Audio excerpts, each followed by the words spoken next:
नमस्कार दोस्तों, ST motivation में आप सबका स्वागत है एक और मोटिवेशनल वीडियो के साथ। दोस्तों आज की वीडियो में हम चर्चा करने वाले हैं कि क्यों हमारे लिए जितनी ज़्यादा सफलता ज़रूरी है उतनी ही फेलियर भी।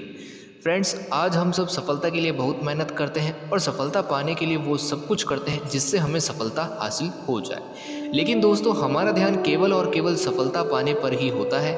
हम ये भूल जाते हैं कि कई फेलियर्स का सामना करने के बाद एक सफलता हासिल होती है, जबकि हम में से कई लोग एक फेलियर मिलने पर ही किसी भी काम को करना छोड़ देते हैं और ये सोचते हैं कि ये काम तो हो ही नहीं सकता। दोस्तों हमें हमेशा ध्यान रखना चाहिए कि कोई भी काम एक दिन, एक महीने या कुछ महीनों में पूरा नहीं होता। हर काम को पूरा होने में समय लगता है और इसके साथ ही कई फेलियर्स को फेस करने के बाद और मेहनत के साथ संघर्ष करने पर सफलता हासिल होती है। दोस्तों हमें एक चीज़ ध्यान में रखनी चाहिए कि फेलियर सफलता से कोई अलग चीज़ नहीं है, यह इसी का एक हिस्सा है। फेलियर सफलता की ओर ले जाने वाला एक रास्ता है जिसको पार किए बिना हमें सफलता नहीं मिल सकती। फेल होना इसलिए ज़रूरी है क्योंकि जब हम फेल होते हैं तो हमें अपनी गलतियों का पता चलता है, जिस पर काम करके हम आगे बढ़ते हैं और धीरे धीरे सफलता की ओर कदम बढ़ाते हैं। फ्रेंड्स, जब कभी भी आपको फेलियर का सामना करना पड़े तो किसी भी काम को मत छोड़ें। आपका मनचाहा लक्ष्य केवल कुछ समय में तो पूरा नहीं होगा। दोस्तों हम एक चींटी से सीख सकते हैं कि सफलता पानी है तो फेलियर से नहीं घबराना है, क्योंकि एक चींटी इतनी मेहनत करती है कि जब वह भोजन इकट्ठा करने में व्यस्त होती है तो कई बार दीवार पर चढ़ते समय बार बार नीचे गिरती है, फेल होती है, पर वह हार नहीं मानती और सर्दियों के आने से पहले भोजन इकट्ठा कर लेती है और सर्दियों में बड़े मज़े से खाती है। दोस्तों हमें भी उस चींटी की तरह एक फेलियर मिलने से पीछे नहीं हटना है और अपनी गलतियों से सीख लेकर हमेशा अपने लक्ष्य के लिए प्रयास करते रहना चाहिए, क्योंकि हर चीज़ को पूरा होने में समय लगता है। यह आपके टारगेट्स पर डिपेंड करता है कि आपको सफलता कितने समय में मिलेगी। बड़े लक्ष्यों के लिए ज़्यादा समय और छोटे लक्ष्यों के लिए उससे कम समय। कुल मिलाकर समय तो आपको हर चीज़ में देना पड़ेगा और धैर्य भी रखना पड़ेगा, तभी आपको एक दिन सफलता मिलेगी।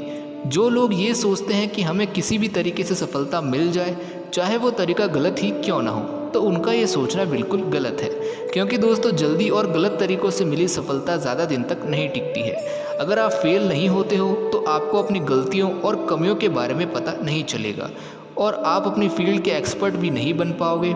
जल्दी और गलत तरीक़ों से हम एक बड़े लेवल तक तो पहुँच जाएंगे, पर दोस्तों हमको अपनी फील्ड से रिलेटेड चीज़ों के बारे में नॉलेज ही नहीं होगी, क्योंकि हम फेलियर से डरकर केवल सक्सेस के पीछे भाग रहे हैं और अपनी मेहनत, गलतियों और फेलियर को नज़रअंदाज करके सिर्फ सफलता को पाना चाहते हैं। जब तक हम अपनी फेलियर, मेहनत और गलतियों वाली जर्नी से सीख लेकर आगे नहीं बढ़ेंगे, तब तक हमें एक लंबे समय तक टिकने वाली सफलता की कल्पना नहीं करनी चाहिए, क्योंकि जल्दी और गलत तरीक़ों से मिलने वाली सफलता सबसे बड़ा धोखा है। इससे बचना चाहिए। जल्दी और गलत तरीक़ों से हम जितनी तेज़ी से ऊपर उठेंगे उतनी ही तेज़ी से नीचे भी गिरेंगे। इसलिए अपनी गलतियों, मेहनत और फेलियर से सीख लेकर आगे बढ़ना ही सही है। ये चीज़ें आपको अपनी फील्ड का एक्सपर्ट बना देंगी। दोस्तों सफलता और असफलता दोनों का क्रम है। जैसे रात है तो दिन होगा और दिन है तो वापस रात होगी ही। ये तो प्रकृति का क्रम है। हमें इनसे ज़्यादा प्रभावित नहीं होना चाहिए और अपने मन को ये समझाना चाहिए कि अगर आज आप असफल हैं तो कल अपने अच्छे कर्मों से सफल भी होंगे, और अगर आज आप सफल हैं तो ये घमंड भी नहीं होना चाहिए कि मैं कभी असफल नहीं होऊंगा, क्योंकि दोस्तों संकट तो एक अच्छे कर्मों वाले सफल व्यक्ति को भी आते हैं, पर अगर आपने अच्छे कर्मों से सफलता हासिल की है तो आप उस संकट से मिलने वाली असफलता से ऊपर उठ जाएंगे, क्योंकि ऐसे व्यक्ति का साथ खुद ईश्वर देते हैं। इसीलिए दोस्तों फेलियर से कभी घबराना नहीं चाहिए और सक्सेस का कभी घमंड नहीं करना चाहिए। आप बस अपने अच्छे कर्मों पर विश्वास कीजिए और आगे बढ़ने से मत डरिए, क्योंकि दोस्तों भगवान श्री कृष्ण ने साफ कहा है कि कर्मण्येवाधिकारस्ते माँ फलेषु कदाचन माँ कर्म फल हेतुर्भु मारते संगोत्स्व कर्मणि। दोस्तों इसका मतलब हमारा अधिकार तो सिर्फ कर्म करने का है, लेकिन कर्म का फल देना ईश्वर के हाथ में है। इसीलिए कर्म फल की इच्छा से कभी काम न करें और कर्म न करने की भी हमारी प्रवृत्ति नहीं होनी चाहिए।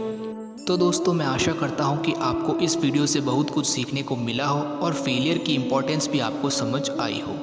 दोस्तों ऐसी ही मोटिवेशनल वीडियोस के लिए चैनल को सब्सक्राइब करना ना भूलें, साथ ही बेल आइकन पर भी क्लिक करें ताकि आपको न्यू वीडियोस के नोटिफिकेशन मिलते रहें, और लाइक, शेयर और कमेंट करना भी ना भूलें।